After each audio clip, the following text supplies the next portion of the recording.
Hello मेरे प्यारे प्यारे स्टूडेंट्स। तो कल हम लोगों ने क्वेश्चन 4 किया था एक्सरसाइज 20A का, क्लास 7th की RS अग्रवाल की बुक का। ठीक है, तो आज हम लोग क्वेश्चन 5th करेंगे और क्वेश्चन 6th करेंगे। ठीक है, तो आज हम इस वीडियो में देखेंगे क्वेश्चन 5th। तो सबसे पहले क्वेश्चन 5th हम लोग पढ़ लेते हैं। क्या है? A veranda is 40 metre long and 50 metre broad. It is to be paved with stones, each measuring 6 dm by 5 dm. Find the number of stones required. तो यहाँ पे क्या पूछा है? Number of stones required. तो हम लोग सबसे पहले देखेंगे कि इस क्वेश्चन में क्या क्या हमें गिवन है और हमें क्या क्या निकालना है। तो एक कोई वरांदा है, मान लो कि ये कोई वरांदा है जो कि रेक्टेंगुलर फॉर्म का है। ठीक है, तो ABCD ये क्या है? एक वरांदा है। ये रेक्टेंगुलर फॉर्म का है। इसकी हमें लेंथ दी है और ब्रेथ दी है। लेंथ कितनी दी है हम लोगों को? 40 मीटर दी हुई है और ब्रेथ कितनी दी है? 15 मीटर दी हुई है। ठीक है, इसमें कह रहे हैं कि जो इसका अंदर का एरिया है इसमें हमें छोटे छोटे स्टोन्स को लगाना है। छोटे छोटे स्टोन को लगाना है। इस तरीके से इस पूरे वरांदा को स्टोन से भरना है। तो हम और इस एक स्टोन, जो ये एक स्टोन है, इस तरीके से हमें स्टोन्स को लगाना है। ठीक है, जैसे हमारे घरों में टाइल्स लगे होते हैं वैसे ही कुछ स्टोन्स हैं जो हमें इस वरांदा में फिट करने हैं इसके अंदर।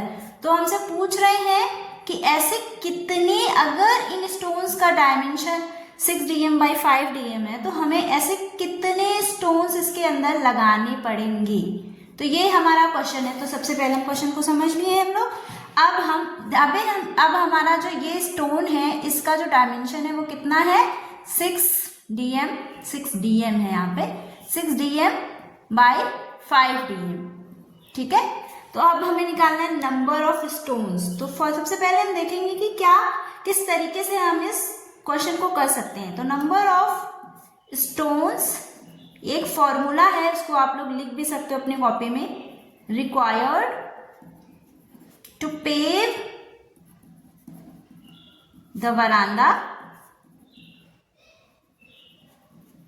Is equals to area of veranda upon area of the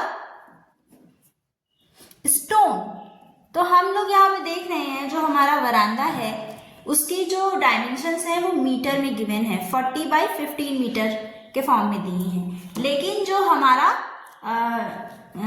stone है उसकी जो डायमेंशंस हैं वो डीएम में दी हुई हैं। तो हमें इसको सबसे पहले कन्वर्ट करना पड़ेगा, डीएम को मीटर्स में हमें कन्वर्ट करना पड़ेगा। ठीक है, तो हमें पता है कन्वर्जन करेंगे। सबसे पहले हम यूनिट्स का कन्वर्जन करेंगे। ठीक है, तो कन्वर्जन कैसे करेंगे? हमें पता है कि 1 metre is equals to 10 dm. So 1 dm will be equal to 1 upon 10 meter. तो 6 dm को चेंज करेंगे, 6 dm will be 6 upon 10 meter which is 0.6 meter. Similarly हमारा 5 dm क्या हो जाएगा? 5 upon 10 meter which is 0.5 meter. अब हम इन वैल्यूज हमें मिल गई हैं, इनकी कन्वर्टेड वैल्यूज मिल गई हैं। अब हम इन सारी वैल्यूज को यहाँ निकालेंगे, यहाँ पे पुट करेंगे। तो एरिया ऑफ वरांदा क्या होगा? Length into breadth. क्या है लेंथ? 40 इंटू 15। और एरिया ऑफ स्टोन्स क्या है? 0.6 इंटू 0.5।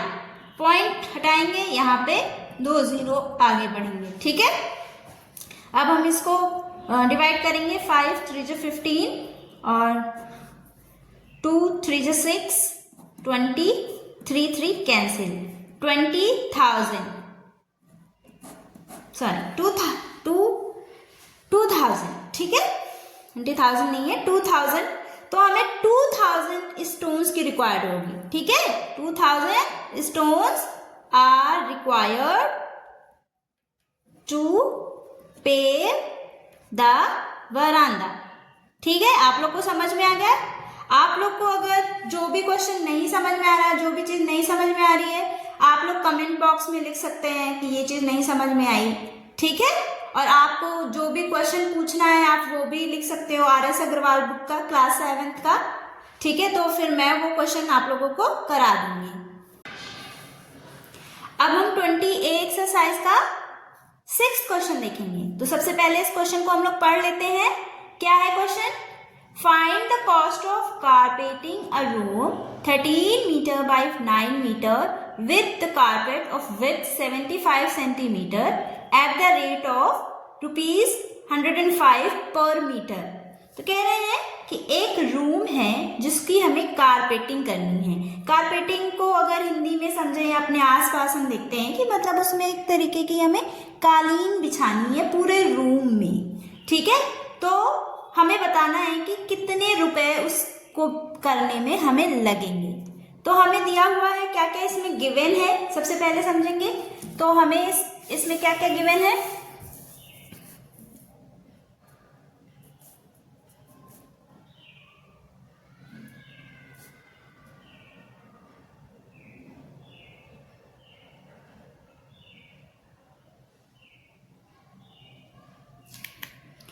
तो इसमें हमें गिवन है length of the room, breadth of the room और कारपेट जो है जिसको हमें बिछाना है उसकी हमें विड्थ दी है।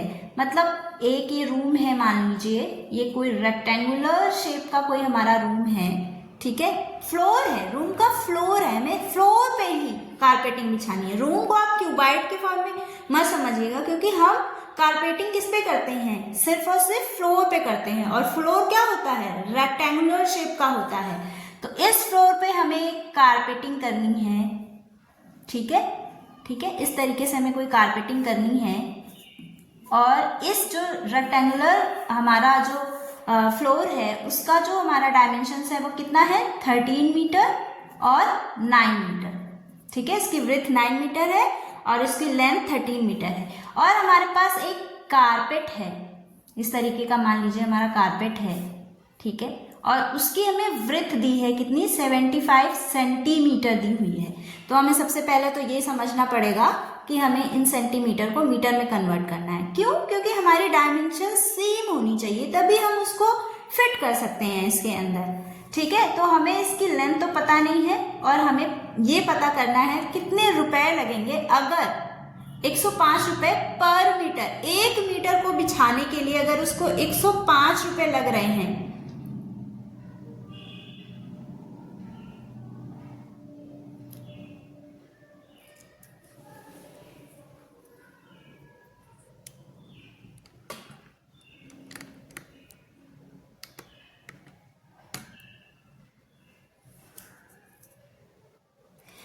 ठीक है। तो अगर 105 रुपए उसको पर मीटर, 1 मीटर इस कारपेट को बिछाने के लिए उसको 105 रुपए लग रहे हैं, तो पूरे कारपेट को यहाँ पे बिछाने के लिए हमें कितने रुपए की जरूरत होगी, ये है हमारा क्वेश्चन। तो हमें ये पता है कि इसके अंदर का जो एरिया है, जितना एरिया है उतने ही एरिया का हमें कारपेट चाहिए, ठीक है। उससे ज्यादा नहीं हो सकता, उससे कम नहीं हो सकता। तो इससे हमें एक चीज पता चल गई कि जो ये रूम के फ्लोर का हमारा एरिया होगा वही एरिया इक्वल होगा इस कारपेट के, क्योंकि ये कारपेट हमें इस पे बिछाना है। तो हमें फिट करने के लिए क्या जरूरी है कि उनका एरिया बराबर हो। तो एरिया ऑफ द रूम हम लिखेंगे यहाँ पे, area of the room, floor room नहीं, यहाँ पे फ्लोर ऑफ द रूम होगा, ठीक है। Floor of the room is equals to area of the carpet, ठीक है। एरिया ऑफ द रूम क्या होगा, लेंथ इनटू ब्रेथ। और यहां भी क्या होगा, इसकी लेंथ इसकी ब्रेथ, तो हम इसको L1 L2 कह देते हैं, L1 B1, इसको L2 B2, ये मान लीजिए L2 है, ये मान लीजिए B2 है, ठीक है। ये L1 है और ये B1 है, ठीक है। इनकी वैल्यूज को हम पुट करेंगे, कितनी है यहाँ पे 13 मीटर इंटू 9 मीटर। अब यहाँ भी ये 75 सेंटीमीटर है, तो हमें इसको कन्वर्ट करना पड़ेगा, कन्वर्जन करना पड़ेगा, कन्वर्जन, ठीक है। कैसे होगा कन्वर्जन, हमें पता है 100 centimetre is equal to 1 metre, ठीक है। तो 1 centimetre is equals to 1/100 metre. तो यहाँ पे हमें 75 सेंटीमीटर पता करना है, तो 75/100 मीटर विच इज 0.75 मीटर। ठीक है, आपको कन्वर्जन करना आना चाहिए, आप समझ लीजिए इस तरीके से हम कन्वर्ट करते हैं। तो यहाँ पे क्या वैल्यू है इसकी, L2 की वैल्यू हमें पता नहीं है, B2 की वैल्यू हमें पता है 0.75, तो हम L2 की वैल्यू यहाँ से फाइंड आउट कर सकते हैं। तो L2 की वैल्यू फाइंड आउट करने के लिए ये 13 × 9/0.75 is equals to L2। Point हटाएंगे, इधर 100 बढ़ाएंगे, 25 से काटेंगे, 25 3 जा 75, 25 4 जा 100, 3 से काटेंगे, 3 3 जा 9, तो L2 यहाँ से कितना आ जाएगा, L2 विल बी 13 × 3 × 4, 13 × 3 is 39 × 4। ठीक है, अब इसको मल्टीप्लाई करेंगे तो कितना आएगा, 156 मीटर। ठीक है, तो हमारा कितना इसका लेंथ आ गया, कारपेट का हमारा लेंथ पता चल गया हमको 156 मीटर। तो नाउ हमें क्या चाहिए, हमें चाहिए कॉस्ट। तो cost of carpeting the room will be what, rate into length, length of the carpet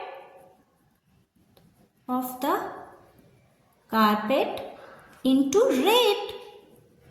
तो लेंथ ऑफ द कारपेट कितना है 156 और रेट कितना है 105। तो अब हम इसको इधर मल्टीप्लाई करेंगे, 156 × 105, तो कितना रुपीज आ गया, ₹16380। ठीक है, तो अब हमने ये क्वेश्चन कर लिया है, 6th क्वेश्चन। ठीक है, तो अब हम नेक्स्ट वीडियो में 7 और 8th क्वेश्चन करेंगे।